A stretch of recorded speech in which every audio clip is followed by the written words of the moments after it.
When I was in high school, there was a girl named Natalie that I had a crush on. In fact, almost all the boys at school were fascinated by her beauty. But I couldn't speak a word to her throughout my high school years. Then, when I became an adult, I started working at a restaurant. One day, she came there to have her meal. To my surprise, she pretended to know me first, and I had a conversation with her for the first time. The moment she called my name, I felt like I was in heaven. But she was with another man. He was my high school classmate, Marcus. He seemed very close to Natalie, and I was so jealous of him. I had a short chat with her, and because of her beauty, I stuttered like an idiot.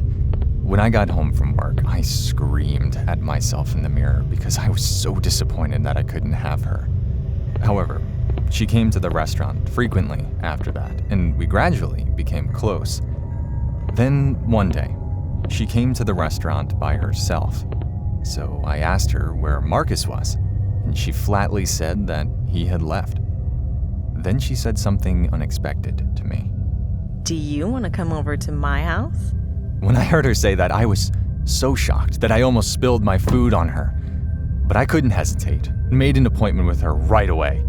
Then I came home, buried my face in my pillow, and rejoiced. A few days later, I went to her house.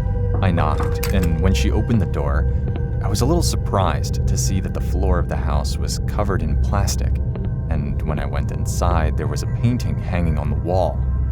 I remember that she was good at drawing when she was in high school. She said her dream was to open an exhibition. However, when I looked closer, I noticed something strange about the painting. It was a painting of Marcus rolling around on the floor in pain. It was so real that you could hear Marcus's moans in the painting, so it felt like watching a real scene. I got goosebumps all over my body. I drew it really well, right? Can you vividly feel Marcus's pain? This painting will surpass the Mona Lisa. Her voice got very loud and her eyes sparkled. It was a sight I'd never seen before. I followed her to the living room, where several paintings were hanging on the wall. They were paintings of men I didn't know, and what all the paintings had in common was that the men were in extreme pain. A man was crying and crawling with an axe stuck in his back. A man had bandages all over his bloody body. One man had his limbs tied and spiders crawling all over his body. Humans are most beautiful when they are in pain. So I always think about how I can make people suffer the most. Which of these men looks the most in pain? She said with a smile. For a moment, I started to think she was a psychopath. I felt cold sweat running down my spine. Marcus appears to be in a lot of pain in that painting. How did you draw it so realistically? I asked her. I hit Marcus with a hammer. After about 3 hits, that beautiful expression came out. He lived a really successful life because he left such a masterpiece. You hit him with a hammer! I was startled and shouted in a shaky voice.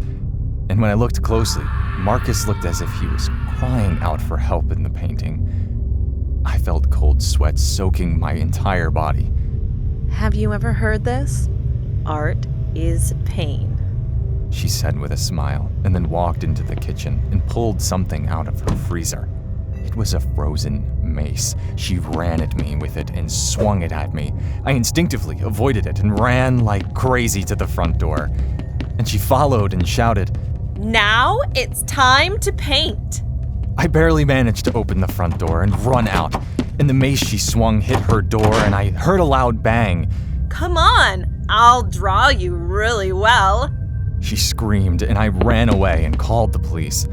Police soon began investigating her, and the results confirmed that she had killed 4 men, including Marcus, before dumping them in a river dozens of miles away.